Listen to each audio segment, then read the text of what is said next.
Those paintings are quite accurate. Used to be the kind of patients we deal with here were shackled and left in their own filth. And now? We treat them, try to heal, try to cure. And if that fails, at least we provide them with a measure of comfort in their lives, calm. So this female prisoner, Patient. she considered dangerous? You could say that. She killed all 3 of her children. She drowned them in the lake behind her house. And what about the husband? He died on the beaches at Normandy. She's a war widow. Sorry, Doctor. You don't happen to have an aspirin, do you? Shutter Island is a head-scratcher. If you're wondering about the double characters, the characters that didn't exist, or the bizarre shot where a patient puts an invisible glass of water up to her mouth, you're doing exactly what Scorsese had hoped, questioning reality and engaging in epistemological questions about how we understand the world around us. What about you? You got a girl? Babe? I was. She died.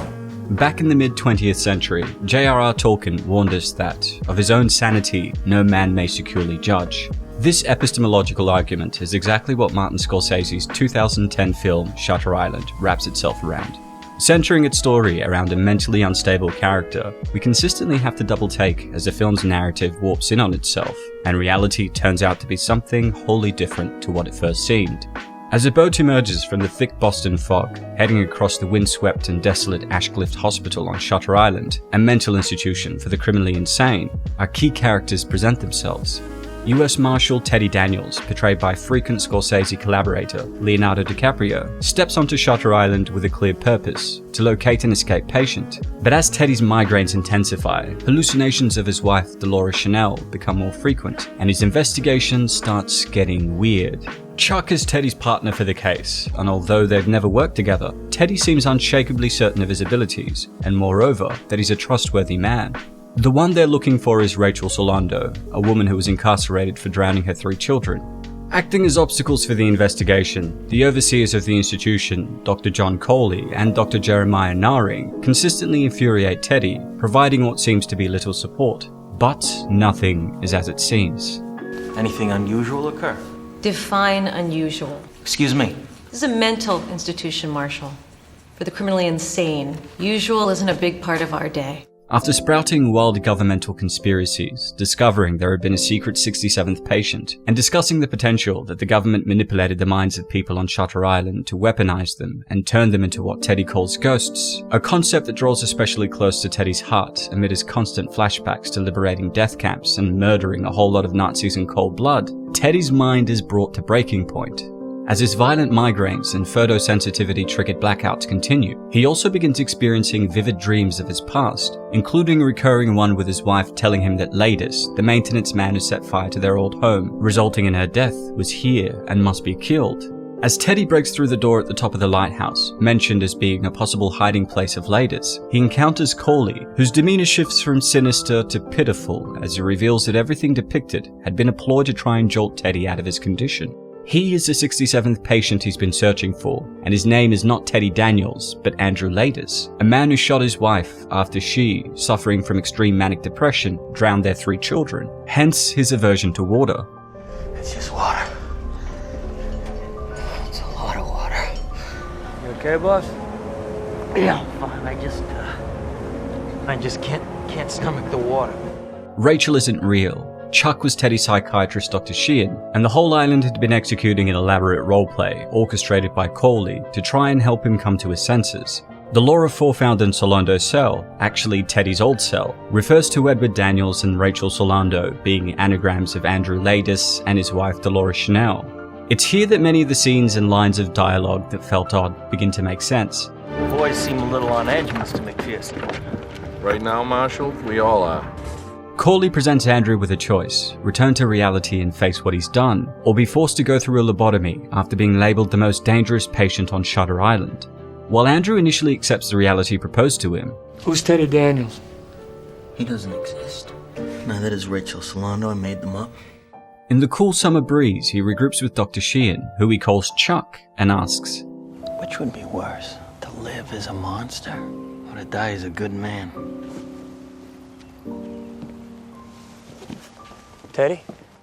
Unsure whether Ladis had accepted the truth about his past actions or regressed, Dr. Sheehan looks on as Andrew quietly goes off with the staff to his lobotomy. But before we can properly understand the significance of this ending, it's important that we wrap our head around the complex themes Scorsese addresses in his psychological thriller. The key conflict in the film's reality comes from the tension between the labels of sane and insane. The second Rachel Solander discusses this in great detail, explaining how it's virtually impossible for someone labeled as insane to prove their sanity. Once you're declared insane, then anything you do is called part of that insanity. Reasonable protests or denial. From her description, we have three key questions to ask. 1. How can you prove to yourself that you're sane? 2. How can you prove to others that you're sane? And more implicitly, 3. How do we even know what sanity is? Starting with the third, most would define a sane mind as one which is healthy in its rational and emotional control. Writer G.K. Chesterton further elucidates this by suggesting that sanity involves wholeness, i.e. a holistic understanding of why one feels or thinks a certain way, while insanity implies narrowness or brokenness in that thinking.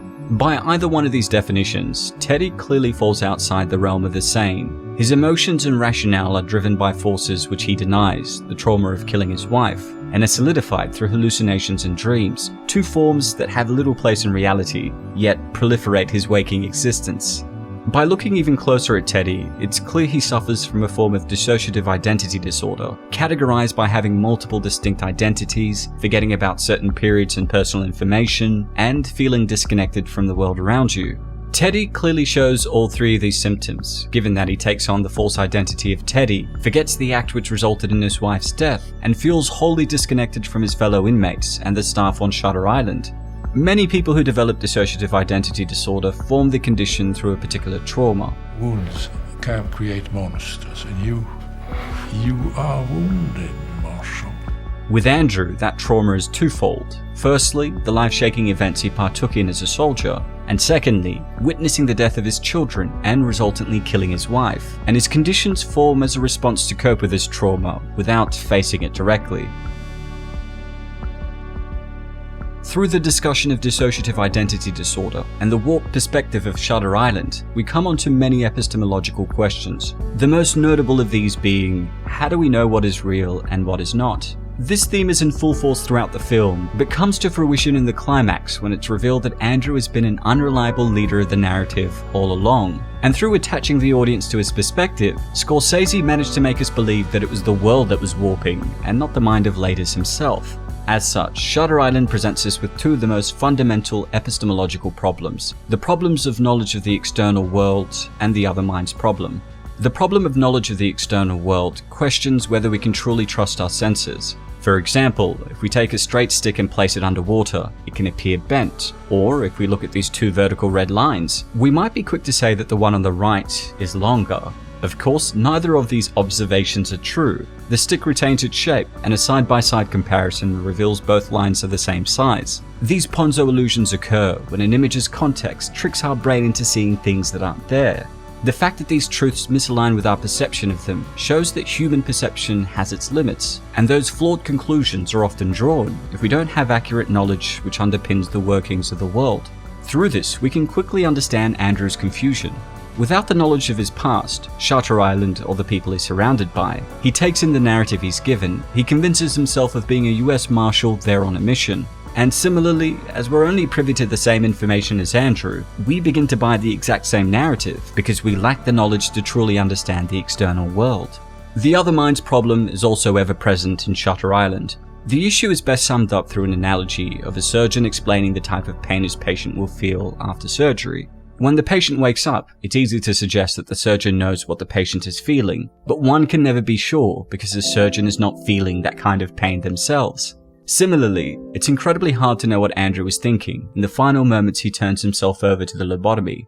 Scholar Susan Cataldi changes Shutter Island's understanding of the other mind's problem into one of trust, suggesting that trust is fundamental to our understanding of the world. Of course, such trust is not easily earned or upheld, as we cannot trust everything we see, but Cataldi's reading of the film foregrounds trust as fundamental to any kind of identity or epistemology. By positioning us with Andrew Ladis as Teddy Daniels, a character struggling with dissociative identity disorder spurred on by trauma, we experience the overwhelming confusion that comes with a failure to understand the world as it is and are instead forced to take the world as it seems, which turns out to be a totally fabricated lie. But from such a twisted tale of darkness, deceit and disillusionment, we can learn a lot about trust from the ideas of New Zealand philosopher Annette Bayer, who said, "There are few fates worse than sustained, self-protective, self-paralyzing, generalized distrust of one's human environment. The worst pathology of trust is a life-poisoning reaction to any betrayal of trust." This takes us to the heart of the film. Identifying the cause of Andrew's condition is a gut-wrenching betrayal of trust, and his sustained alternative personality is his loss of being able to trust himself with being himself. Given that he's unable to trust himself with helping him discern reality from fiction, and finally acknowledging the truth about his past actions, Andrew opts for the bliss found in ignorance. Which would be worse, to live as a monster or to die as a good man? Teddy?